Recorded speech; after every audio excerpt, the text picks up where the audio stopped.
Hi friends देखिए क्या लेके आया हूँ आपके लिए। आप देख सकते हैं। हाय फ्रेंड्स, कैसे हैं आप लोग। फ्रेंड्स, कल है 2 नवंबर, 2:30 बजे क्या होने वाला है।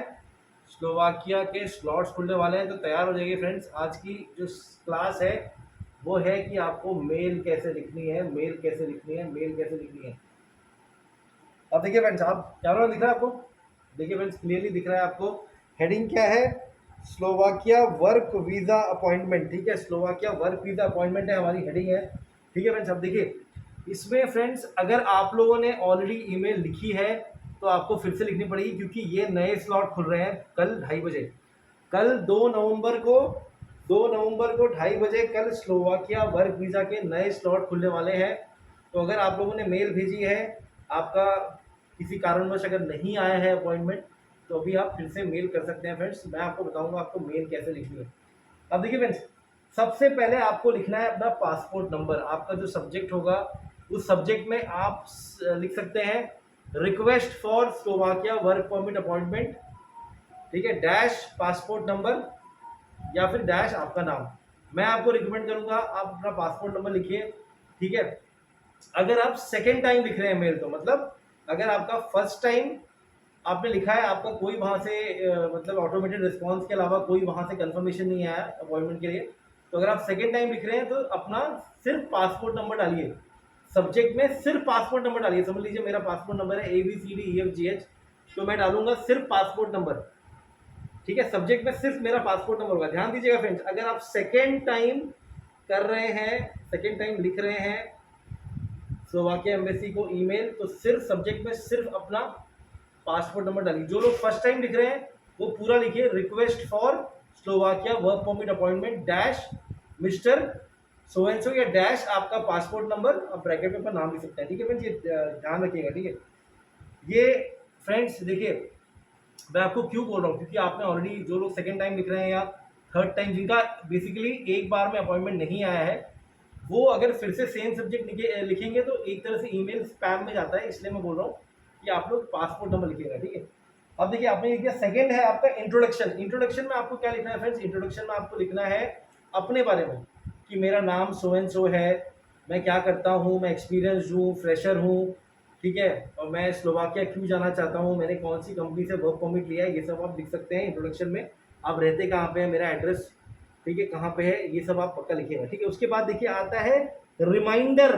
रिमाइंडर REMINDER, रिमाइंडर किन लोगों के लिए है? ये उन लोगों के लिए है जिन्होंने ऑलरेडी एक दो बार मेल भेजा है जिनके लेकिन उनका रिप्लाई नहीं आया है। आपको इसमें लिखना है रिमाइंडर में कि बेसिकली आपको एम्बेसी को ये बताना है कि मैंने ट्राई किया है बट मेरा अपॉइंटमेंट नहीं आया है। जिन लोगों के वर्क परमिट एक्सपायर हो रहे हैं, वैलिडिटी खत्म हो रही है, प्लीज रिमाइंडर उन्हीं लोगों के लिए। आप एम्बेसी को बताइए कि आपके वर्क परमिट एक्सपायर हो जाएंगे अगर आपको अपॉइंटमेंट नहीं मिलेगा। यही तरीका है बताने का, ईमेल से ही बता सकते हैं। ठीक है, आप ईमेल से ही बता सकते हैं कि आपका वर्क परमिट एक्सपायर हो रहा है। मैं आपको एक लाइन लिख के बताता हूँ। Sir, it is my humble request that my work permit will be expiring on so and so date.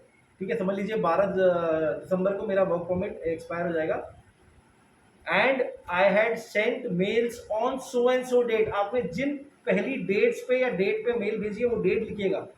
ठीक है, मैंने इस डेट पे मेल भेजी थी लेकिन अभी तक मुझे कोई रिस्पॉन्स प्राप्त नहीं हुआ, इसलिए सर क्योंकि मेरा वर्क परमिट एक्सपायर हो जाएगा तो मैं आपसे रिक्वेस्ट करता हूँ कि मेरी ये ईमेल कंसीडर की जाए अपॉइंटमेंट देने के लिए। ठीक है, उसके बाद रिक्वेस्ट, देखिए मैंने बताया रिक्वेस्ट करना है। रिक्वेस्ट के बगल में देखिए मैंने स्टार मारा हुआ है, ये रिक्वेस्ट ही आपको अपॉइंटमेंट दिलाएगी। आपकी रिक्वेस्ट इतनी ज़बरदस्त होनी चाहिए।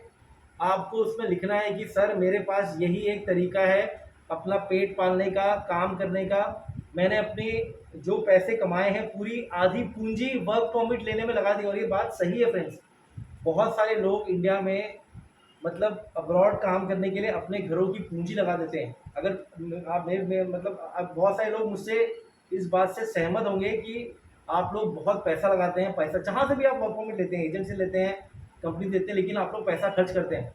ये चीज़ आपको एम्बेसी को बतानी पड़ेगी कि सर मैंने बहुत सारे पैसे लगाए हैं और ये पैसे मैंने मेरे हार्ड अर्न मनी है, मैंने अपना पेट काट के लगाया है। ठीक है, मैंने मेहनत करके लगाया है। सर अगर मेरा वर्क परमिट एक्सपायर हो गया तो मैं क्या करूँगा सर, प्लीज़ मेरी हेल्प करिए। ये देखिए, इसलिए मैंने रिक्वेस्ट बोला है फ्रेंड्स, रिक्वेस्ट करिए। ठीक है, एम्बेसी को रिक्वेस्ट करिए। उसके बाद आप डालिए डिक्लेरेशन। डिक्लेरेशन में आपको फिर से अपने सारे डॉक्यूमेंट्स अटैच करने हैं। डॉक्यूमेंट क्या क्या अटैच करें ध्यान दीजिएगा। सबसे पहले आएगा आपका पासपोर्ट, सबसे ऊपर आएगा आपका पासपोर्ट कॉपी, वर्क परमिट। अगर पीसीसी है तो लगाइए, नहीं है तो कोई दिक्कत नहीं है, ठीक है, क्योंकि पीसीसी आपको चाहिए होता है जब आप डॉक्यूमेंट सबमिशन के लिए जाएंगे। अगर है तो लगा दीजिए, नहीं है तो कोई दिक्कत नहीं है। उसके बाद अपना ट्रैवल इंश्योरेंस लगाइए, ट्रैवल इंश्योरेंस है तो लगाइए, नहीं है तब भी कोई दिक्कत नहीं है, वो भी आपको कब चाहिए होता है जब आप सबमिशन के लिए जाते हैं, ठीक है। उसके अपना आधार कार्ड लगाइए अगर कोई स्पेशल वो है, ठीक है फ्रेंड्स। मैं इसमें ज़्यादा टाइम वेस्ट नहीं होगा फ्रेंड, मेरा पुराना वीडियो देख लीजिएगा, नहीं तो आप पता है चेकलिस्ट में देख सकते हैं क्या क्या लगाना है आपको, ठीक है। उसके बाद आपको एक लाइन लिखनी है, लाइन में लिखना है I am attaching all the necessary documents for your reference please, it is certified that the documents are legitimate and true. एक तरह से आप ये अंडरटेकिंग दे रहे हैं, ठीक है। उसके बाद आपने रिमाइंडर दिए, रिमाइंडर के बाद आपको आना है थैंकिंग, ठीक है, थैंकिंग मैसेज। फ्रेंड देखिए बहुत लोग सोचते हैं हम ये सब क्यों लिखे हैं, फ्रेंड देखिए बहुत मैटर करता है आप अपनी ईमेल किस तरह से लिखते हैं। देखिए फ्रेंड्स मैं तारीफ नहीं कर रहा, बट बहुत सारे लोगों ने जब मेरे से सीख के मेल लिखी है उनके अपॉइंटमेंट आए हैं, ठीक है, उनके अपॉइंटमेंट आए हैं फ्रेंड्स, तो आपके भी आएंगे, ठीक है। तो थैंकिंग मैसेज लिखिए कि सर मैं आपका शुक्रगुजार हूँ कि आपने टाइम दिया मुझे, ऐसे करके मैसेज लिखिए आप। और उसके बाद आप लास्ट में जब आप लिखेंगे तो your mobile number, thanking you yours personally, आपका मोबाइल नंबर और आपका एड्रेस यहाँ पे आएगा। तो फ्रेंड देखिए ये ईमेल का फॉर्मेट आप देखिए। फ्रेंड एक चीज़ याद रखिएगा, आपको मेल भेजनी कहाँ पे, cons.delhi cons.delhi@mzv.sk, इस ईमेल पे आपको मेल करनी है फ्रेंड्स। तो यहाँ मेल करिए, ठीक है फ्रेंड। कल स्लॉट्स खुल रहे हैं और जिनका अपॉइंटमेंट नहीं आया है अभी तक मेल करिए फ्रेंड। देखिए एक चीज़ बताना चाहूँगा, एम्बेसी ने एक नोटिफिकेशन निकाला है जिसमें एम्बेसी ने बताया है कि दिसंबर के स्लॉट ऑलरेडी उन लोगों ने दे दिए। एम्बेसी ने लिखा है कि उन्होंने शायद उनका कुछ प्री प्लान था, कुछ रिजर्व स्लॉट थे, तो ये जो 2 नवंबर के स्लॉट खुल रहे हैं वो जनवरी के लिए खुलेंगे, दिसंबर के स्लॉट नहीं है, दिसंबर के स्लॉट नहीं है, ठीक है।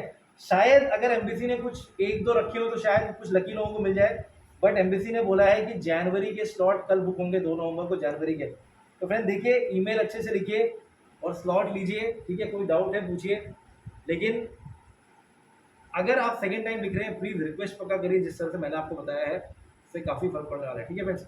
कोई डाउट है कमेंट से पूछिए, तो व्हाट्सएप पर टेक केयर, गॉड ब्लेस।